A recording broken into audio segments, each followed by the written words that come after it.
If the key to life is breathing, and we're not breathing properly, which we're already losing 10 years of your life, wouldn't you say you need to work on that?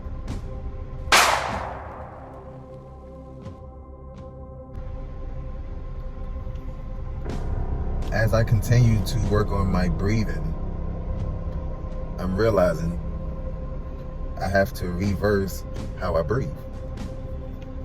In the nose, out the mouth. That continuance of airflow will continuously get you to get smaller and smaller and smaller. What? As you keep doing it. Now you have to maintain that, which means you still have to focus on your breathing. And don't let distractions distract you, because you'll go right back to your normal breathing. The more I do that, the more I can move. Also, the key thing to breathing, every day, y'all,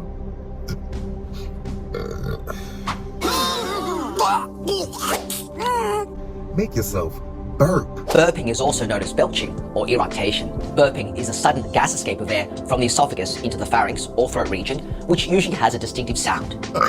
An interesting bit of trivia is that each time we swallow, between 8 to 32 mils of swallowed air enters the stomach. Over time, that air accumulates in the stomach, and a very normal mechanism for gastric burping gets rid of that swallowed air. Valves, known as sphincters, which are located at the top and bottom of the esophagus, relax to allow air from the stomach to enter up into the esophagus. With the aid of the diaphragmatic muscle, which is a large muscle responsible for breathing, and the rectus abdominal muscle, which are abs or six-pack muscles, there is a powerful contraction of the esophagus generated, which propels air from the bottom of the esophagus all the way up to the top and then out of the mouth. This gastric burping, as mentioned, is normal, and you can do up to 30 burps a day. Gastric burping becomes more frequent after drinking fizzy drinks, like lemonade, because of the carbon dioxide gas, which adds to the air in the stomach and makes more burps. Burping can also increase when we do a lot of physical activity, as body movement and increased abdominal pressure causes relaxation of the lower esophageal sphincter. Gastric burping is usually not a problem for people, except for the rare situations where some people swallow lots of air. This uncommon condition called aerophagia can make people feel bloated and produce very frequent burping. Our subscriber has told us about burping hundreds of times a day. This type of burping would be in keeping with supragastric burping. So the next question naturally becomes, what is supragastric burping? Normally, when we try and take a deep breath, our breathing muscle or diaphragm contracts. In people who have supragastric burping, we find that the diaphragm contracts extremely easily in response to very minimal stimuli. When that happens, air gets abruptly sucked into the esophagus, but the air does not go all the way to the stomach. The lower esophageal sphincter remains closed, and with contraction of the abdominal muscles, the air gets pushed back up the esophagus and out of the mouth.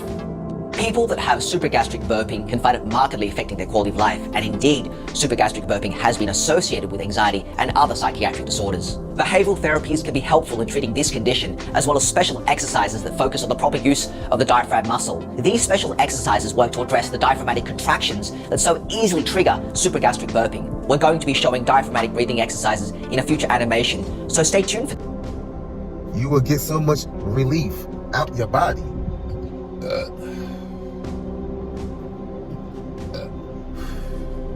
And it will continuously get smaller and smaller. You have to breathe. Burp. I tell my kids, burp, fart, do what you gotta do. But have manners. You get what I'm saying? Because they teach you it's bad for you. They want you to keep that shit within yourself. That's not good, y'all. We breathe our normal breathing improperly.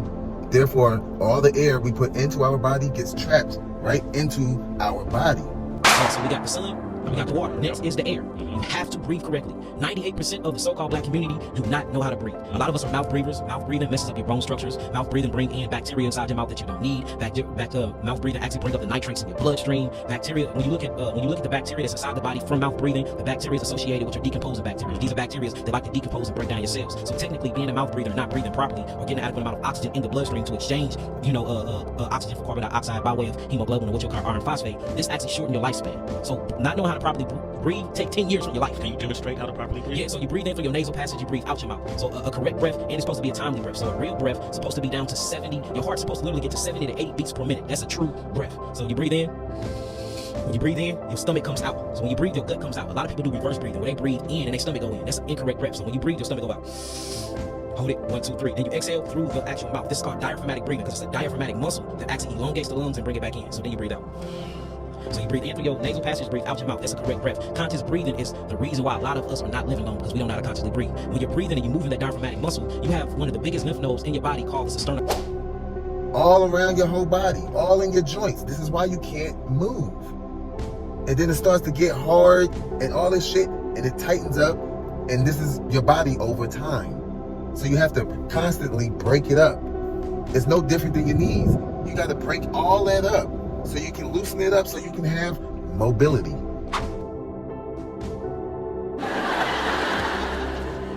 Same thing with your elbow. It's the same concept, y'all.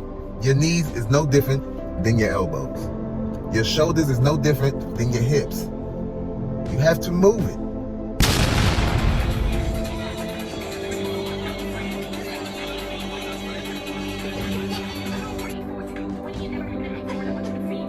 Your ankle is no different than your wrist. This is the top of your feet. Same as the top of your hands. Everything requires mobility. Everything is all connected. So if something in your body is stuck,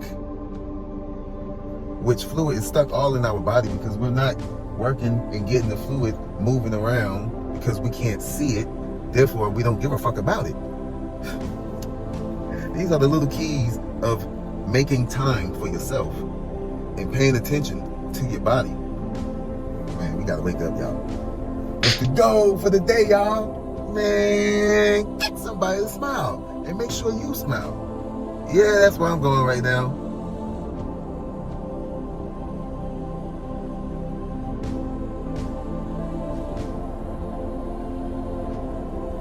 It's a sad case, but it is what it is. I'm here for a purpose. Y'all have a blessed, highly favored and loved day, y'all.